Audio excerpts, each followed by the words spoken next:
Matt Lauer's life was once the picture of success, charm, and stability on American television, but the truth behind the cameras was very different from the image the public saw every morning. 4 years, he was trusted by millions as the face of NBC's Today Show, earning a massive salary of $25 million a year and holding the title of one of the most recognizable anchors in the country. He had the polished smile, the calm voice, and the ability to guide viewers from hard news stories to light-hearted entertainment, all while making it feel seamless. Yet, everything came crashing down in November 2017. A single complaint was filed against him, and within just 24 hours, NBC cut all ties with him. The scandal that followed revealed shocking details about hidden misconduct, a secret button under his desk, and decades of allegations that changed the way people saw him forever. The man who once woke up America each morning would never work in broadcast news again. Lauer was born on December 30, 1957, in New York City, and from the very beginning, his background set him up for a life that was far from ordinary. His father, J. Robert Lauer, was an executive in a bicycle company, and his family roots traced back to Romanian Jewish immigrants. His mother, Marilyn, was a model who later opened her own boutique. This combination of practical immigrant values and glamorous show business flair created two very different worlds that shaped Matt as a child. On one side, he was taught discipline, hard work, and the importance of building a stable life. On the other, he saw how much presentation, image, and style could influence how the world saw you. These two influences never left him. They made him adaptable, polished, and highly aware of appearances, all traits that later helped him shine in front of the camera. He wasn't the first in his family to step into the spotlight. His grandfather, Art Gentry, had been a professional singer during the golden age of music. He wasn't a superstar, but he had presence, and young Matt often watched him perform. Seeing his grandfather command a stage left a deep impression on him. He learned about connecting with people, holding an audience's attention, and projecting confidence. These early lessons were more valuable than anything he would later learn in journalism school, because they gave him instincts that became part of his style on live television. When the late 1970s came, Lauer enrolled at Ohio University and chose communications as his major. He was set to graduate, but just 4 credits away from finishing, he made a bold decision in 1979. At only 21 years old, he dropped out. Most people would have waited to complete their degree, but Matt wanted real-world experience. He quickly landed a job as a news producer at a small station in Huntington, West Virginia. It wasn't glamorous, but it gave him his start. Within a year, he moved from behind the scenes to in front of the camera, becoming an on-air reporter and even hosting his own talk show segment. At just 22, he was already anchoring both the evening and late-night news. These early years were not easy, but they set the foundation for his career. He was learning under pressure, reporting live news in a mid-size market, and proving himself. From 1980 to 1986, he co-hosted PM Magazine in different cities, first Richmond, then Providence, and finally New York. The show was a fast-paced mix of lifestyle pieces, celebrity interviews, and local stories. Each city required him to adjust to a new audience, and each time, he grew sharper and more polished. Hosting the New York edition was a major step forward because it put him in the country's largest media market. In 1986, he got his first real shot at national television. ABC launched Fame, Fortune, and Romance, a spin-off of lifestyles of the rich and famous. Lauer co-hosted with Robin Leach, famous for his dramatic style. The show focused on yachts, private jets, and billionaires, but it didn't last long. Still, it gave him exposure to a national audience, which was invaluable. By the late 1980s, Matt was working non-stop.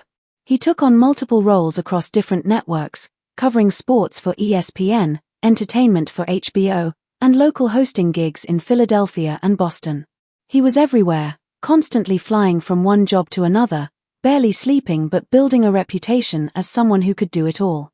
Between 1989 and 1991, he hosted 9 Broadcast Plaza in New York.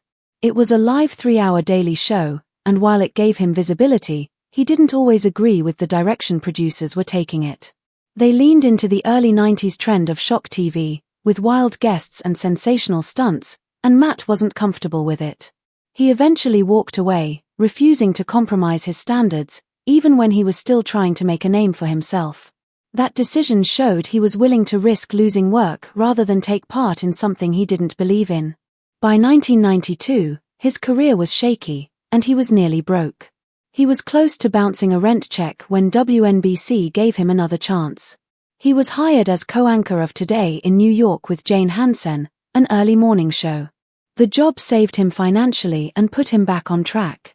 Just a year later, he was promoted to co-anchor Live at 5, one of the station's key evening programs.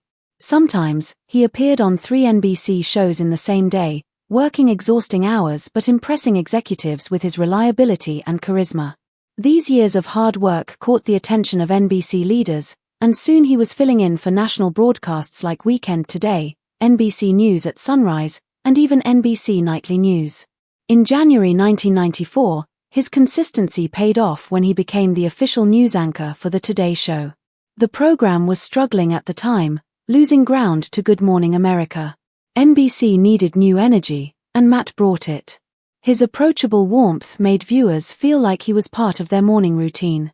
Within 3 years, ratings began to climb again, and NBC saw him as one of their most valuable assets.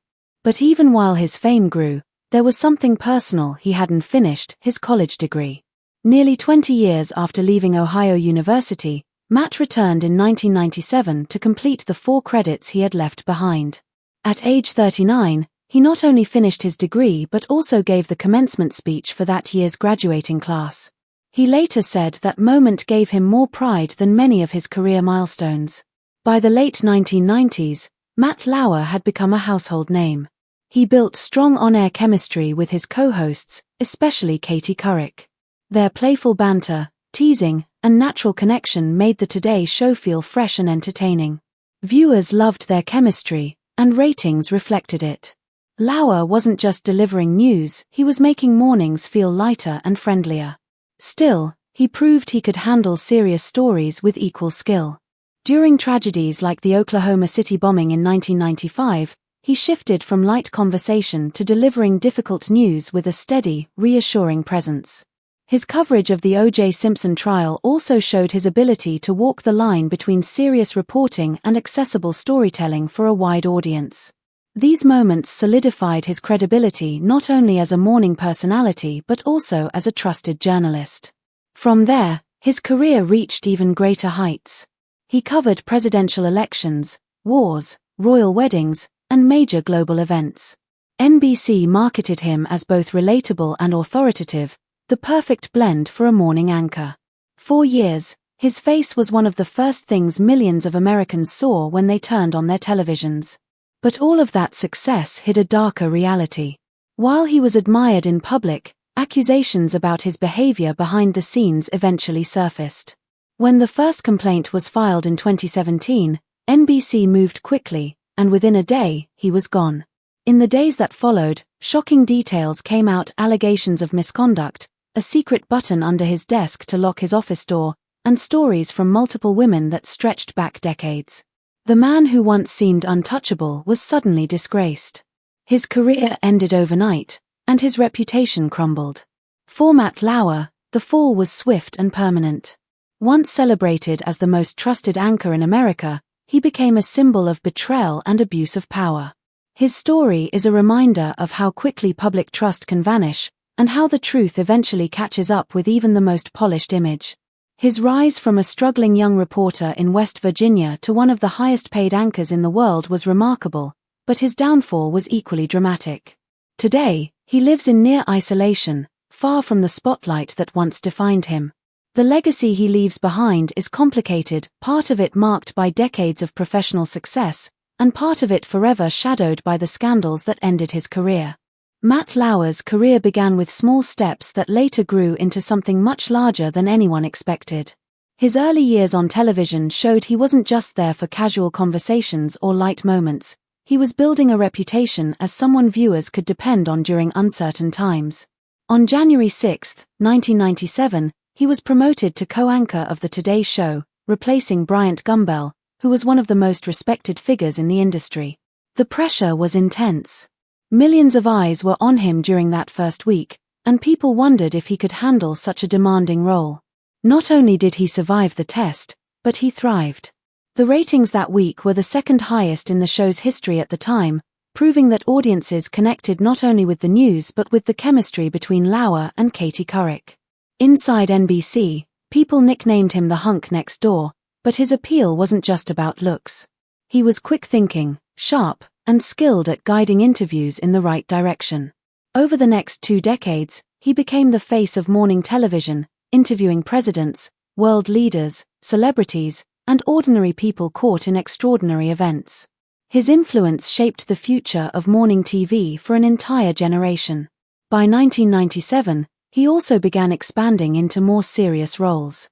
He became a contributing anchor for Dateline NBC, a position he held for 20 years. This role allowed him to dive into investigative reporting, mysteries, cultural issues, and long-form documentaries. Unlike many anchors who only stick to morning shows, Lauer crossed over into primetime specials, where he covered heavier, more serious stories. Millions of primetime viewers began seeing him as more than just a morning personality. He was building credibility as a journalist who could balance both entertainment and hard news. This dual presence helped cement his image as versatile, reliable, and more permanent than many of his peers in the industry. During these career achievements, his personal life was also changing quickly. In July 1997, he met Dutch model Annette Rowe on a blind date. Just 5 months later, they were married on October 3, 1998, in Bridgehampton, New York. The speed of their relationship drew attention from tabloids and fans alike. Annette, who was known professionally as Jade, was only 22 at the time and already a successful model in Paris and New York. She had modeled for major brands like Victoria's Secret and J.Crew, and she brought an air of European sophistication into Lauer's life. Surprisingly, Lauer admitted that their first date didn't spark instant chemistry. It actually took 2 months before they even shared their first kiss. But once things picked up, they moved quickly. Their wedding became a media sensation because it united one of America's most visible TV personalities with a glamorous international model. The couple went on to have 3 children together. Their first son, Jack Matthew, was born in June 2001. Their daughter, Romy, followed in 2003, and their youngest son, Tejas, was born in November 2006. On the outside, their family looked picture-perfect. Lauer often spoke about how much he valued the quiet moments at home, family dinners, milestones with the kids, and the everyday experiences that felt more meaningful than life in the spotlight. But behind closed doors, things weren't as peaceful. The demands of Lauer's career, the constant media attention, and personal differences began putting strain on their marriage. In 2006, while pregnant with their 3rd child, Annette filed for divorce. The move shocked both the public and those close to them. Court documents revealed she accused Lauer of mental abuse, emotional distress, humiliation, and controlling behavior. She claimed he had an explosive temper, extreme anger, and tried to control even the smallest aspects of their lives. This image was very different from the polished, friendly anchor viewers saw every morning. The timing of the divorce filing made it even more painful, as the couple was preparing to welcome their 3rd child and had been publicly presenting themselves as a united family. But then came another twist. Just weeks after filing, Annette withdrew the petition. The couple decided to try counseling and give their marriage another chance, mainly for the sake of their children. While many believed the relationship was doomed, they managed to remain together publicly for another decade. Friends later said they often appeared as a couple in public but lived more separate lives behind the scenes. Their reconciliation helped Lauer maintain his wholesome public image, but it didn't erase the problems that had surfaced earlier. The scandal that eventually destroyed his career began quietly during the 2014 Winter Olympics in Sochi, Russia. At the time, Lauer was one of the highest paid and most trusted figures on American television, earning $20 million a year as NBC's lead anchor. But behind the scenes, something dark was unfolding. A young NBC employee, Brooke Nevils, later revealed that Lauer had sexually assaulted her in his hotel room during the Olympics. She described it as rape, not a misunderstanding. Her account was made public years later in Ronan Farrow's 2019 book Catch and Kill, But that night in Sochi would set in motion a chain of events that ultimately ended Lauer's career. NBC launched an investigation when the complaint reached them in November 2017. Within 24 hours, they fired Lauer. The decision was so fast that even his co-hosts, Savannah Guthrie and Hoda Kotb, only found out minutes before announcing it live on air. Their shock was visible as they broke the news to millions of viewers. After 2 decades of dominance on The Today Show, Lauer's career ended in a single morning. The fallout was immediate. Within 24 hours of his firing, at least 3 more women came forward with their own accounts of harassment. Their stories painted a consistent picture of behavior that had gone on for years. Some had tried to report him earlier but were ignored, while others stayed silent out of fear because Lauer held so much power within NBC. Soon, Variety published a report that included disturbing details. They revealed Lauer had a secret button under his desk to lock his office door from the inside. While NBC insisted it was a standard security feature, multiple women claimed he used it to trap them. Reports also said he gave female colleagues sex toys, exposed himself, and pressured women to talk about their intimate lives. Those who resisted faced humiliation or career setbacks. One former Today Show producer shared a particularly disturbing story from 2001. She said Lauer invited her to his office, locked the door with the button, and assaulted her. She fainted during the attack and woke up on the floor with her clothes undone. Too afraid of losing her job, she never reported it. At that time, Lauer was untouchable, and silence allowed him to continue. NBC cut ties completely after firing him, refusing to pay out the remainder of his $20 million annual contract. They made it clear his behavior violated their standards and that the issue wasn't isolated. Variety's investigation only deepened the scandal, exposing not just Lauer's misconduct but also a workplace culture that enabled it. Some employees even claimed NBC management had ignored complaints for years because Lauer was too valuable to the network. NBC denied prior knowledge, but the damage was irreversible. His fall from grace was swift. The man who once dominated morning TV disappeared from public life almost overnight. By 2018, friends said he rarely returned calls or texts, kept to himself, and lived in near isolation at his Hamptons estate. The property, purchased from actor Richard Gere for $36.5 million in 2016, was luxurious with 12 bedrooms, a heated pool, and waterfront views. He eventually sold it in 2022 for over $40 million. Locals occasionally spotted him driving his children to school or grabbing breakfast, but he always looked subdued, blending into the background rather than standing in the spotlight. His marriage to Annette officially ended in September 2019 after nearly 21 years. She reportedly walked away with around $20 million in assets, including full control of their horse farm. They managed to settle custody peacefully, with both continuing to co-parent their children. While Lauer reportedly hoped to save the marriage, Annette had made up her mind. Later in 2019, Ronan Farrow's book Catch and Kill reignited the scandal, going into greater detail about Lauer's misconduct and NBC's culture of silence. The book shocked the public again, making Lauer not just a disgraced anchor but also a symbol of how power and abuse had been hidden within major media organizations. In 2020, after nearly 3 years of silence, Lauer released a lengthy open letter. He denied the rape allegation, insisting the relationship had been consensual, though inappropriate. He accused Farrow of sloppy reporting and criticized the media for sensationalizing his story. While he admitted to mistakes, his defense did little to repair his reputation. Most people saw it as an attempt to protect what little was left of his public image. By 2025, Lauer is still living a quiet life, splitting time between the Hamptons and New Zealand. Despite losing his career, his wealth remains significant, around $80 million. At the height of his career, he had earned as much as $25 million a year, and even after his divorce settlement, he remains financially secure. He has not returned to television or attempted any comeback. In his personal life, he began dating Shamina Baz, a luxury brand executive, in 2019. They had known each other for about 20 years before becoming romantically involved. Unlike his marriage to Annette, this relationship has been very private.